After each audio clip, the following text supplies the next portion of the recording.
India TV, आपकी आवाज।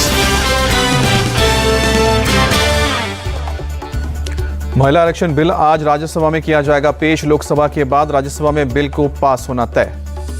राज्यसभा में सरकार की तरफ से जेपी नड्डा और निर्मला सीतारमण बिल पर बोलेंगे।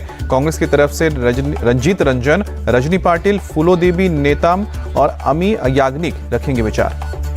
महिला आरक्षण बिल लोकसभा में बहुमत से हुआ पास। नारी शक्ति वंदन बिल के पक्ष में 454 वोट पड़े। महिला आरक्षण बिल के विरोध में सिर्फ 2 वोट पड़े। ओवैसी की पार्टी ने लोकसभा में बिल का विरोध किया। मोदी के लिए महिला सशक्तिकरण राजनीतिक मुद्दा नहीं, लोकसभा में बोले अमित शाह। कहा कि दलगत राजनीति से ऊपर उठकर बिल का करें समर्थन। चुनाव के बाद परिसीमन जनगणना होगी। लोकसभा में गृह मंत्री अमित शाह का बयान। राहुल के बयान पर अमित शाह का पलटवार। कुछ लोगों की जड़ें भारत से नहीं जुड़ी हैं, सचिव नहीं सरकार चलाती है देश। हमने महिला आरक्षण बिल का पक्का इंतजाम किया है, इसे फंसने नहीं देंगे। लोकसभा में बोले कानून मंत्री अर्जुन मेघवाल। अर्जुन मेघवाल ने कहा कि महिला वाली सीटें सिर्फ परिसीमन से ही तय हो सकती हैं। बिल लागू करने के लिए हमारे पास नियत और नीति दोनों हैं। महिला आरक्षण बिल अभी से लागू होना चाहिए, हम इसका समर्थन करते हैं, लोकसभा में बोले राहुल गांधी। राहुल गांधी ने ओबीसी महिलाओं के लिए भी आरक्षण देने की मांग की। कहा कि महिला बिल के लिए 7 से लेकर 9 साल क्यों इंतजार करें। भारत सरकार में 90 में से सिर्फ 3 ओबीसी सचिव हैं। राहुल ने लोकसभा में मुद्दा उठाया। महिला आरक्षण बिल को सोनिया गांधी का समर्थन। कहा कि बिल में देरी महिलाओं के साथ अन्याय, फौरन लागू करें। सोनिया गांधी ने कहा कि बिल में ओबीसी महिलाओं को भी मिले आरक्षण, जातिगत जनगणना कराए सरकार। स्मृति ईरानी का सोनिया पर डायरेक्ट अटैक। कहा कि कुछ लोग महिला आरक्षण का क्रेडिट लेना आ गए हैं। संविधान में धर्म के आधार पर आरक्षण की व्यवस्था नहीं है, स्मृति ईरानी की 2 टूक। राष्ट्रपति द्रौपदी मुर्मू ने महिला आरक्षण बिल को बताया लैंगिक न्याय के लिए सबसे परिवर्तनकारी पहल। केंद्रीय मंत्री स्मृति ईरानी ने बिल को लेकर की बात। कहा कि बिल का करोड़ों महिलाएं इंतजार कर रही थी। बीजेपी सांसद साध्वी प्रज्ञा ठाकुर का लोकसभा में नारी शक्ति वंदन बिल पास होने पर बयान। कहा कि बहुत समय से इस बिल की प्रतीक्षा थी। सपा सांसद डिंपल यादव ने बिल पास होने पर महिलाओं को बधाई दी। कहा कि ऐतिहासिक बिल पास हुआ, लेकिन सरकार की तरफ से लाने में हुई देरी। बीजेपी नेता अपर्णा यादव ने बिल पास होने पर पीएम मोदी को दिया धन्यवाद। कहा कि लंबे समय से लटका हुआ था बिल, मोदी है तो मुमकिन है। शिवसेना उद्धव ठाकरे गुट की सांसद प्रियंका चतुर्वेदी ने महिलाओं को दी बधाई। कहा कि यह बहुत लंबी यात्रा रही, इसे तुरंत लागू होना चाहिए। बीआरएस नेता के कविता ने बिल में गिनाई खामियां। कहा कि ओबीसी को कोटा के अंदर कोटा नहीं मिला, बीजेपी ने जानबूझकर किया।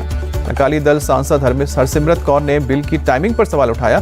कहा कि महिलाओं को इसका कब फायदा मिलेगा, जब 10 साल नहीं लाए तो अभी लाने से क्या जल्दी थी। सरकार की नीयत पर मायावती ने सवाल उठाया। कहा कि लोकसभा चुनाव में फायदा उठाना चाहती है सरकार। बीजेपी सांसद लॉकेट चैटर्जी ने बिल के लिए किया पीएम मोदी का शुक्रिया। कहा कि अब देश की नीति तैयार करने में होगी महिलाओं की भागीदारी।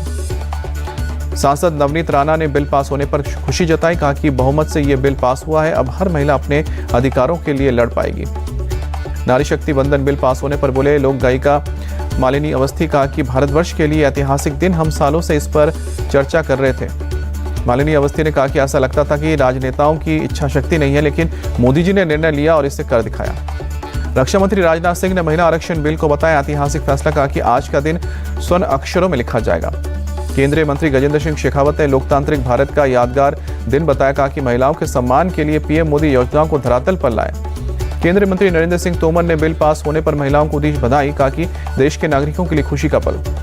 केंद्रीय मंत्री जी किशन रेड्डी बोले यह बिल कई बार सदन में आया, लेकिन कांग्रेस के अलग राजनीतिक दृष्टिकोण के चलते कभी पास नहीं हो सका।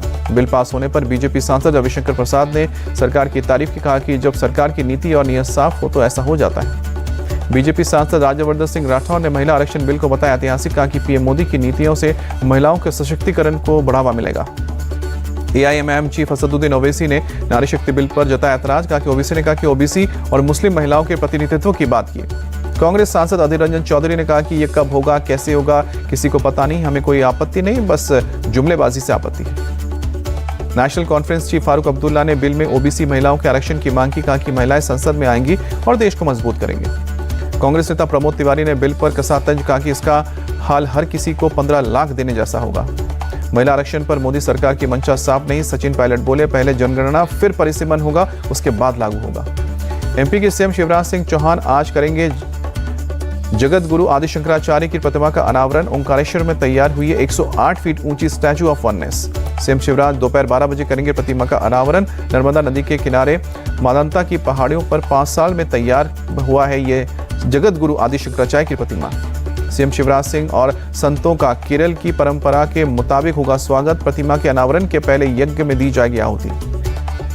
स्टैच्यू ऑफ वननेस के अनावरण के बाद 101 बटुक करेंगे वेद की रचाओं का पाठ। बटुकों के शंखनाद से पूरा होगा अनावरण का कार्यक्रम। श्रृंगेरी, द्वारका और काशी कामकोटि पीठ के शंकराचार्य का किया जाएगा सम्मान। सीएम शिवराज सिंह दोपहर 3:40 पर करेंगे संबोधित। ग्रेटर नोएडा में आज से इंटरनेशनल ट्रेड शो का आयोजन। राष्ट्रपति द्रौपदी मुर्मू आज शाम को 4 बजे करेंगे उद्घाटन। सीएम योगी आदित्यनाथ करेंगे राष्ट्रपति मुर्मू का स्वागत। 25 सितंबर तक एक ही छत के नीचे दिखेगी यूपी के तमाम उत्पादों की झलक। प्रियंका गांधी का आज छत्तीसगढ़ दौरा। भिलाई के जयंती स्टेडियम में दोपहर 12 बजे महिला समृद्धि सम्मेलन में कर सकती हैं बड़ा ऐलान। छत्तीसगढ़ प्रदेश कांग्रेस का दावा, प्रियंका गांधी की पब्लिक रैली में 1 लाख से ज्यादा महिलाएं करेंगी शिरकत। देश में सामाजिक सुरक्षा कानून बनाया जाए। राजस्थान के सीएम अशोक गहलोत की पीएम मोदी से अपील। राजस्थान के सपोट्रा में स्मार्टफोन नहीं मिलने से नाराज लोग सड़क की जाम। 11 अक्टूबर को पिथौरागढ़ जाएंगे प्रधानमंत्री मोदी। कैलाश पर्वत के व्यू पॉइंट का शुभारंभ करेंगे। एनआईए का खालिस्तानी आतंकवादियों के खिलाफ एक्शन। कनाडा के आतंकी गैंगस्टर से जुड़े 43 कुख्यात अपराधियों की लिस्ट जारी की। इंडियन वर्ल्ड फोरम कनाडा सरकार से अपील, खालिस्तानी आतंकियों को अपनी धरती का इस्तेमाल न करने दे ट्रूडो सरकार। कनाडा में भारतीयों के लिए एडवाइजरी जारी। विदेश मंत्रालय ने कहा कि भारत विरोधी तत्वों से सतर्क रहें। कनाडा के मामले पर बोले बीजेपी उपाध्यक्ष जयंत पांडा, आतंकवादियों का तुष्टीकरण संरक्षण कर रहा है कनाडा। कनाडा के पीएम का बयान, दुर्भाग्यपूर्ण, ऐसे मुद्दों पर निजी तौर पर होती है बात। कांग्रेस नेता शशि थरूर का बयान। पुणे में सीएम एकनाथ शिंदे ने अपने घर में परिवार के साथ की गणपति की पूजा। सीएम ने भगवान गणेश की प्रतिमा का किया विसर्जन। मुंबई में गणेश उत्सव की धूम। मुंबई मेट्रो की तर्ज पर बनाया गया पूजा पंडाल। मुंबई गणपति को ट्रेन में किया गया स्थापित। पंडाल को वंदे भारत ट्रेन की थीम पर बनाया गया। एमपी के सीएम शिवराज सिंह चौहान इंदौर के खजराना गणेश मंदिर पहुंचे। सीएम ने की गणपति की पूजा। भोपाल में कांग्रेस के दफ्तर में गणपति की स्थापना। पूर्व सीएम कमलनाथ ने की बप्पा की पूजा। गुजरात के सूरत में धूमधाम से मनाया जा रहा है गणेश उत्सव। मैसूर महल की थीम पर बनाया गया पूजा पंडाल। लोगों के लिए बना आकर्षण का केंद्र। सूरत में 11D पूजा पंडाल बनाया गया। लाइटिंग के जरिए 4 धाम सहित 12 ज्योतिर्लिंगों को दिखाया गया। हरियाणा के झज्जर में हत्या का खुलासा। ऑफिस में काम करने वाला क्लर्क ही ने हत्या कर शव को जमीन में गाड़ दिया। सर्वे ऑफ इंडिया के ऑफिस में सीनियर सर्वेयर के पद पर काम कर रहा था मृतक महेश। 28 अगस्त को ऑफिस के ही क्लर्क ने कर दी थी हत्या। मृतक को मोबाइल और गाड़ी हत्या के आरोपी अनीश के पास थे, जिसके बाद पुलिस ने पूछताछ में अनीश से हत्या की बात कबूली। मृतक महेश की पत्नी से पैसे के लेन देन में हत्या की जताई आशंका। पुलिस ने शव को पोस्टमार्टम करके परिवार वालों को सौंपा। हैदराबाद में अस्पताल में बच्चा चोरी। पुलिस ने आरोपी पति पत्नी को किया गिरफ्तार। बच्चे को सही सलामत बरामद भी किया। बच्चे के माँ बाप बच्चे को लेकर गए थे अस्पताल। खाना लेने के समय दोनों आरोपी बच्चा लेकर फरार हो गए। यूपी के मैनपुर में बिजली की समस्या। अब सब स्टेशन से नहीं हो रही है बिजली।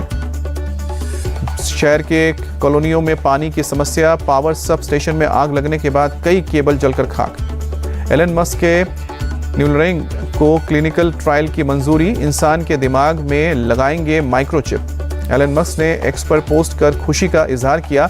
लिखा कि पहले मानव मरीज को जल्द ही न्यूरोलिंक डिवाइस मिलेगी। यूक्रेन के राष्ट्रपति जेलेंस्की ने संयुक्त राष्ट्र सुरक्षा परिषद में शांति प्रस्ताव रखा। कहा कि शांति के लिए सबसे पहले रूस अपनी सेना को यूक्रेन से हटाए। जेलेंस्की ने यूएन सुरक्षा परिषद के विस्तार की मांग करते हुए वीटो पावर पर उठाया सवाल। कहा कि रूस ने वीटो पावर का गलत इस्तेमाल किया। संयुक्त राष्ट्र महासचिव एंटोनियो गुटेरेस ने रूस से यूक्रेन में तुरंत हमला रोकने की अपील की। युद्ध के दौरान यूक्रेन से हुए पलायन पर चिंता जताई। अमेरिकी विदेश मंत्री एंटनी ब्लिंकन का रूस पर बड़ा आरोप। कहा कि रूस यूक्रेन में हर दिन मानवता के खिलाफ अपराध कर रहा है। इजरायल के एक मिलिट्री बेस से हुई टैंक की चोरी 20 किलोमीटर दूर स्क्रैप यार्ड से बरामद हुआ। इजरायली पुलिस ने 2 संदिग्ध को टैंक चोरी के आरोप में गिरफ्तार किया। पुलिस कर रही है मामले की जांच। इजरायली पुलिस के मुताबिक बेकार पड़ा था टैंक। मेटल के लिए टैंक की चोरी की आशंका। फिलिस्तीन के जेनिन शहर में एक रिफ्यूजी कैंप में इजरायली सैनिकों की रेड। 4 फिलिस्तीनियों की मौत। इजरायली सेना ने मारे गए फिलिस्तीनियों में 3 को बताया आतंकवादी। कैंप में रेड का वीडियो जारी किया। इजरायली सेना की रेड के दौरान ड्रोन से बनाया गया वीडियो। एक ट्रक में ब्लास्ट की तस्वीरें हुई कैद। अमेरिका के अटलांटा में गैस पाइपलाइन में धमाके के साथ लगी आग। पाइपलाइन के पास खड़ी एक गाड़ी खाक हुई। फायर फाइटर्स ने कड़ी मशक्कत के बाद आग पर काबू पाया। गैस पाइपलाइन में लीकेज की वजह से लगी थी आग। लीबिया के जर्नी में बाढ़ के कहर के बाद राहत और बचाव का काम जारी। इटली के फायर फाइटर्स मलबा हटाने में जुटे। डरना के समुद्री तट हिस्से में भरा मलबा, विदेशी राहतकर्मी समुद्र से मलबा हटाने में जुटे। डरना में अब तक 11,500 से ज्यादा लोगों की मौत, मृतकों की तादाद बढ़ने की आशंका। वनडे वर्ल्ड कप के लिए टीम इंडिया की नई जर्सी लॉन्च, जर्सी के कंधों वाली जगह पर तिरंगे का कलर लगाया गया। बीसीसीआई ने 3 का ड्रीम है अपना थीम सॉन्ग लॉन्च किया, रोहित कोहली और हार्दिक थीम सॉन्ग में नजर आए। आईसीसी वनडे वर्ल्ड कप का ऑफिशियल थीम सॉन्ग भी लॉन्च किया गया। डायरेक्टर प्रीतम चक्रवर्ती ने कंपोज किया, रणवीर सिंह ने भी साथ दिया। डलास, फ्लोरिडा और न्यूयॉर्क में होंगे T20 वर्ल्ड कप 2024 के मैच, आईसीसी ने ऐलान किया। एशियन गेम्स में भारत का बड़ा उलटफेर, मेंस टीम ने 3 बार की वॉलीबॉल चैंपियन साउथ कोरिया को हराया, नॉकआउट राउंड की एंट्री। हरमनप्रीत सिंह और लवलीना एशियाई खेलों के उद्घाटन समारोह में होंगे ध्वजावाहक। 23 सितंबर को हांगझाओ में एशियन गेम्स का होगा उद्घाटन, 8 अक्टूबर को होगा समापन। एशियन गेम्स में महिला क्रिकेट टीम आज अपने अभियान का करेगी शुरुआत, मलेशिया से होगी टक्कर। एशियन गेम्स के लिए भारतीय महिला हॉकी टीम बेंगलुरु से हांगझाओ के लिए रवाना होंगे, 27 सितंबर को सिंगापुर से होगा मुकाबला। एशियन गेम्स में भारतीय मेंस फुटबॉल टीम के लिए करो या मरो वाला मुकाबला आज, बांग्लादेश के खिलाफ हर हाल में जीत जरूरी। दिल्ली में आम आदमी पार्टी के सांसद राघव चड्ढा और एक्टर परिणीत चोपड़ा की शादी के संगीत का आयोजन, कई हस्तियां शामिल हुई। शाहरुख खान की फिल्म जवान बॉक्स ऑफिस पर बना रही है कमाई के रिकॉर्ड, रिलीज के 13 दिन बाद वर्ल्ड वाइड की 907 करोड़ से ज्यादा की कमाई।